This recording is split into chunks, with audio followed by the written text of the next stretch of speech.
you have to do anything special to get the part on as well?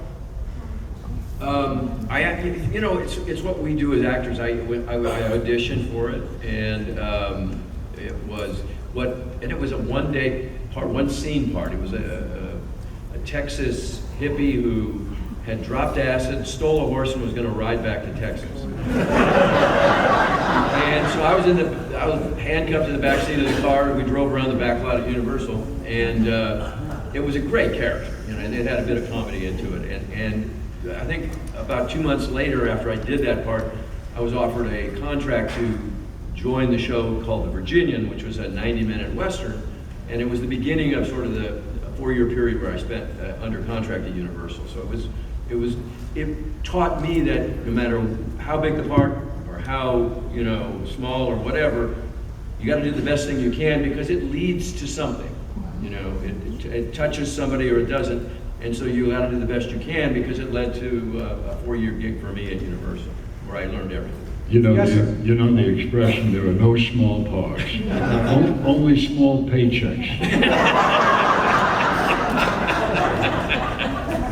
Yes, sir. This is for Max and Hal. You had some great props on Barney Miller. Say again? The question is about props. Do you still have any of the props? Props. Prop. You know. The only, no, I don't have anything. Yes, I do. I have the thing that was on my desk that said Captain Barney Miller. I did go to the board where we pegged in. That I presented to the Smithsonian. So if you want to see that, you can go right there. Do you all remember the show Crime Story? And with Dennis Farina? He was a cop in Chicago for almost 20 years. And he said, hands down, and I've heard other people say this, and I have a detective in my family, hands down, the most realistic depiction of police work in movies or television is Barney Miller. Yes, sir. Can I just make a point? Let me just that I believe, I'm not stating this, I think Hal was nominated for an Emmy Best Actor every year that Barney Miller was on. And Max... And never won it. I was going to leave that out. And Max was nominated, I believe, twice. Yeah. And I never won it. And you did win the daytime Emmy. Yes, twice. Right.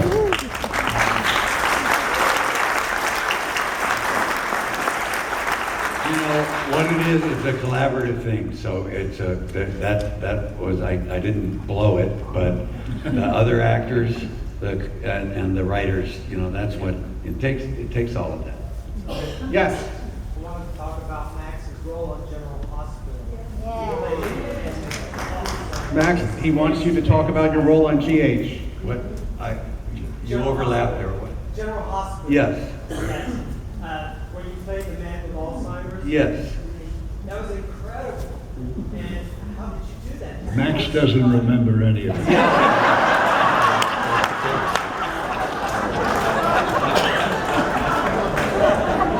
But it sounds like it went okay.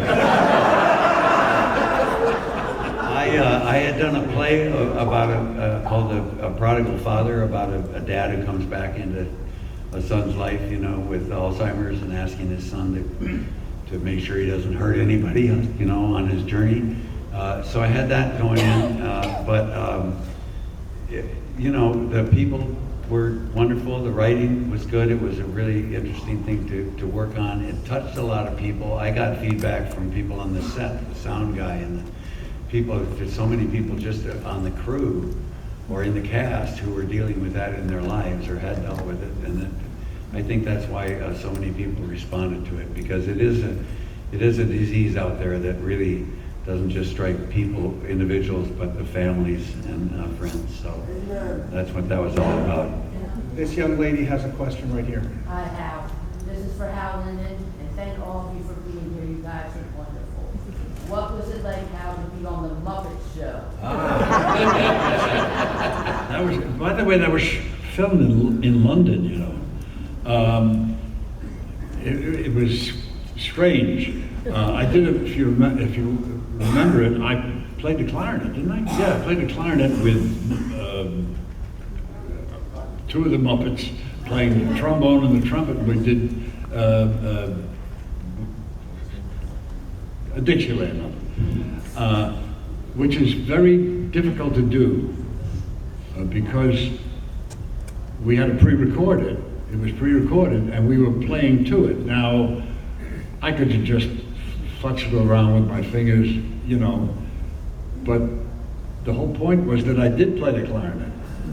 So I had to study what I had just played as jazz on the recording. I had to write it out on a big, enormous piece of cardboard musically, so that I was reading the music and trying to play what I had just jammed. By it was very involved, but it was just a wonderful experience. And also my little scene with Miss Picky. Yes, the woman over there, and then the gentleman in the hat. Thank you all for being here. Mr. Linden, what was it like working with Ethel Merman? And, Oh boy. How much time do you have? She was tough lady. That's all I gotta say. I'll be nice. Tough lady. It was Larry Blyden and myself.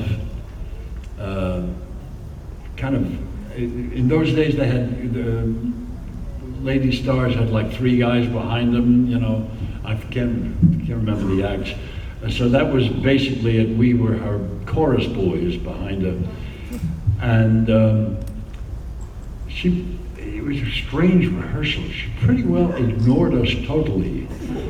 She was like, we're constantly watching on watch. I want to get out of here. She was a tough lady. Tough lady. The gentleman in the cap had his hand up. Tim, what was the funniest moment in Animal House, and anything that Kevin Bacon did? Well, my character was only with Kevin in one scene, which was in the food fight scene. But for me, the funniest scene was, let me think, the Dexter Lake Club. I thought was quite good. I mean, it was very lampoon racism, lampoon's take on racism, and how all these privileged white guys thought they were, cool, and so they're going to hang out with this black group, the Otis Day and the Knights, who didn't want anything to do with us.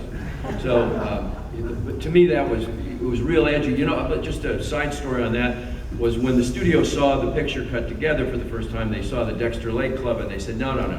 There are going to be race riots at this scene. You can't have this scene in the movie. You got to cut it. You got to get rid of it. And the junior executives at the time were Tom Mountain and Sean Daniels, and they had Richard Pryor making movies at Universal, and so they wanted that scene in there. And so they showed the picture to Richard, and Richard looked at it and he said, you white people are crazy. This is a funny scene. Nobody's going to get upset about this. Just leave it in and just shut up. Let them make their movie. So it was great to get sort of validated by Richard. To me, that was one of the funniest scenes. Yes, over here. This is for Tim Matheson. Could you talk about being in 1941? 1941. Yes, yeah. I mean, it was the biggest budgeted movie I think ever worked on, and we did every major stunt 2 or 3 times over.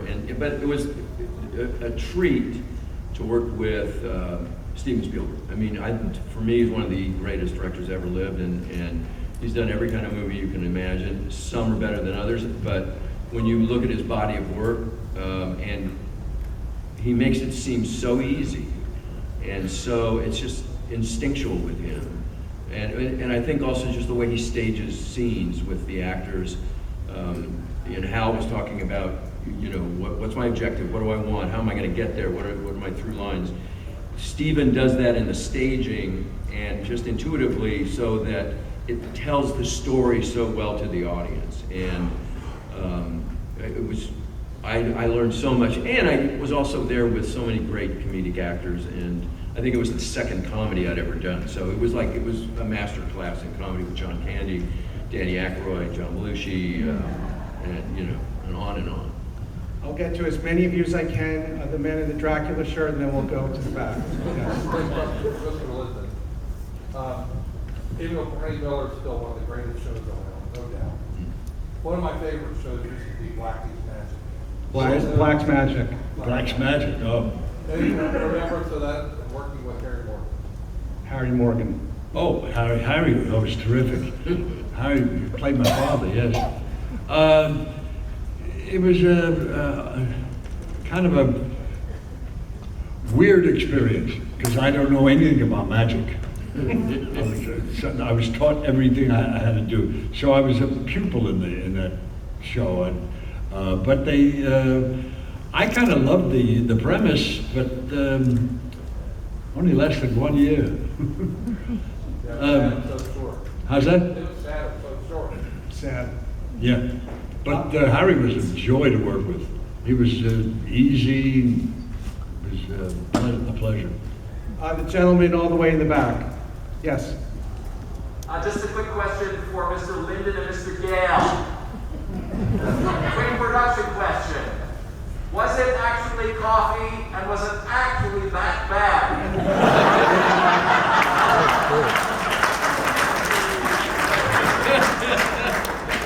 You were watching great acting.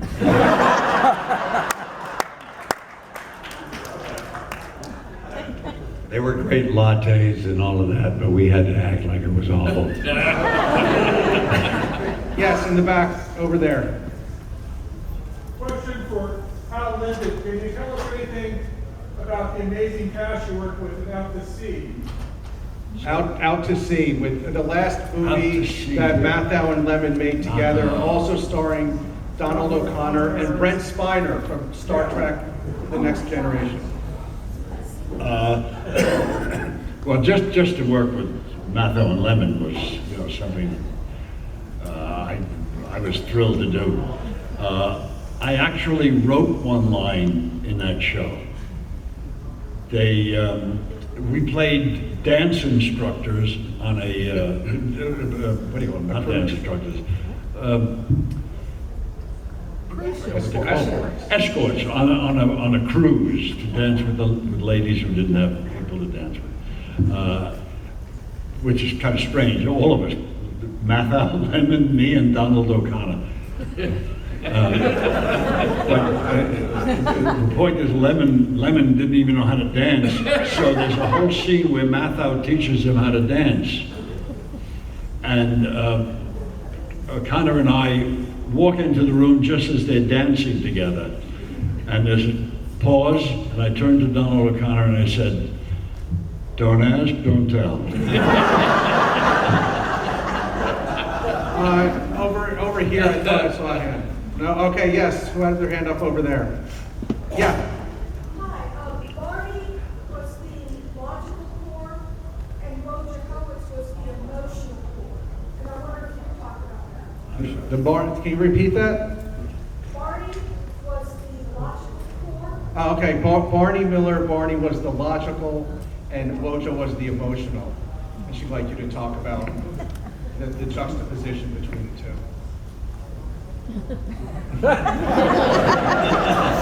You go first. Barney was the straight man. 8 years without a punchline. That's right. You noticed that, did you?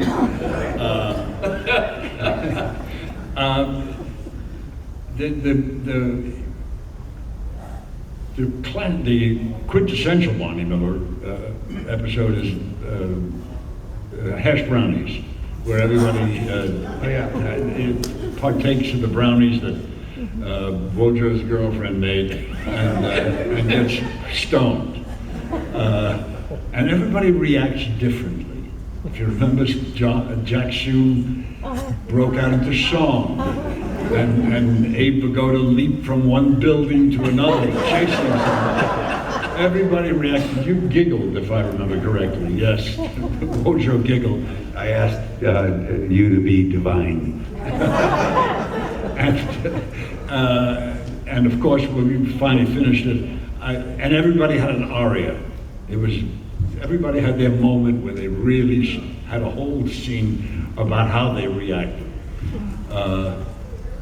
We finished the shooting, I turned to Danny, I don't know, the creator, and I said, no aria for Barney, huh? And he very wisely pointed out, as you have pointed out, I gotta have somebody to compare them to. That's the function, that was my function for 8 years. To have that stability that you could compare so that everybody who was supposed to be unstable would look unstable. And he did it always with incredible generosity. Tim was held the center of it. Tim, was Let me that? tell you something, excuse me. You gotta have good comic timing to be a straight man. Yep. That's right.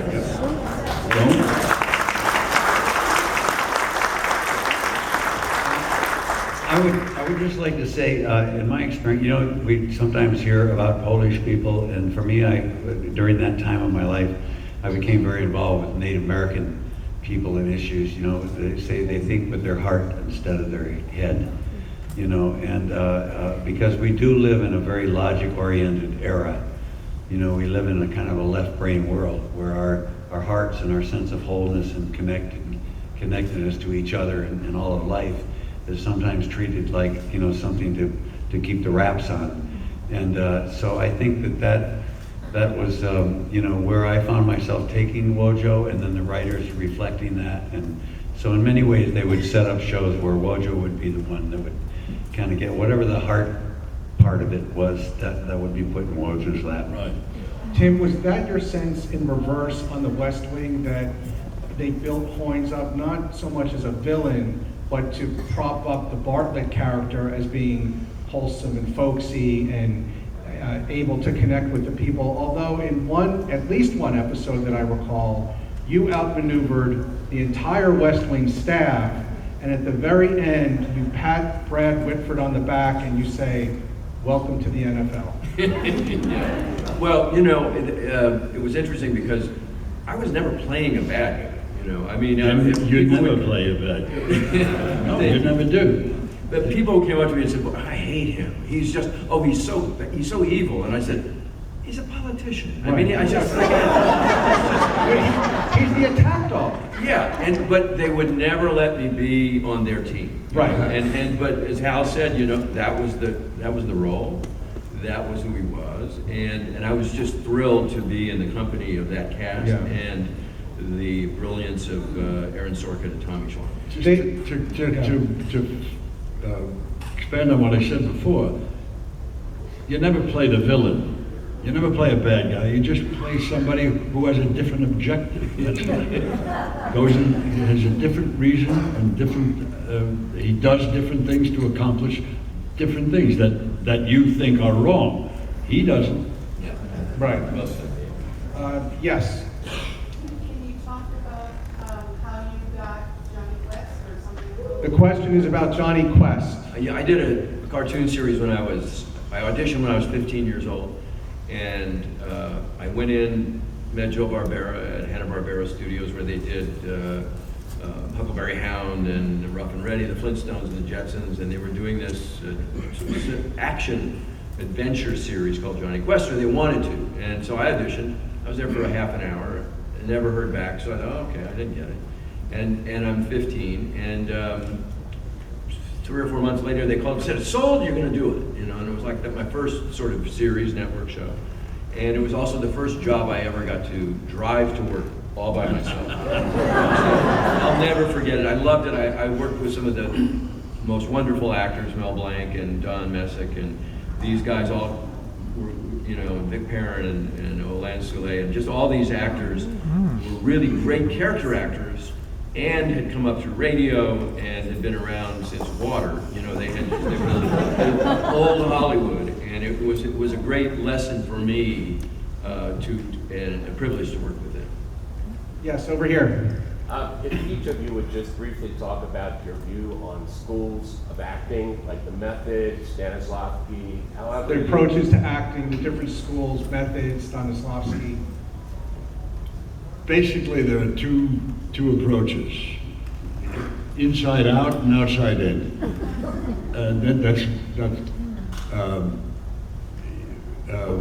The Stanislavski method is inside out. You start with the inside and you add until you end up with whatever you have loaded into your weaponry.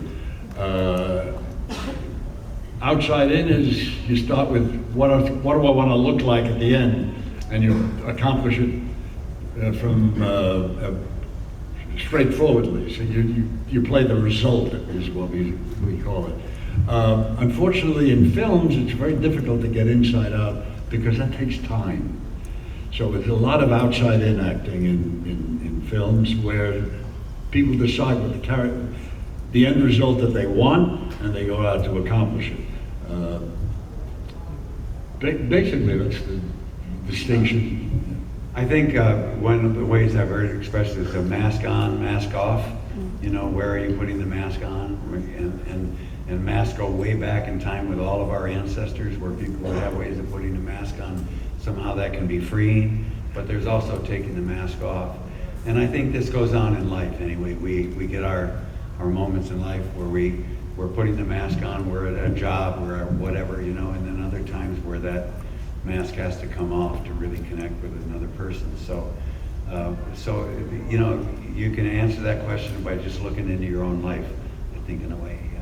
Tim? Well, I've done a lot of directing on television and television movies, and I don't care what the technique is. All I just want is honest, good performances. And however they want to get there is fine with me. I mean, I worked with Jack Albertson once, and he said, as soon as I get the walk down with the character, I got the character. Because I think he was probably a dancer too. Oh yeah. Right? And so it's whatever works for you, you know? I mean, for me, it's music. When I'm studying a script, if it's an emotional thing, and I find the right music, and that leads me to the right moment and the right choices in the character. But it's really, and I've studied both ways, you know, and it's really whatever works, and you sort of manufacture your own kind of technique and method, steal from all the best and use it like that.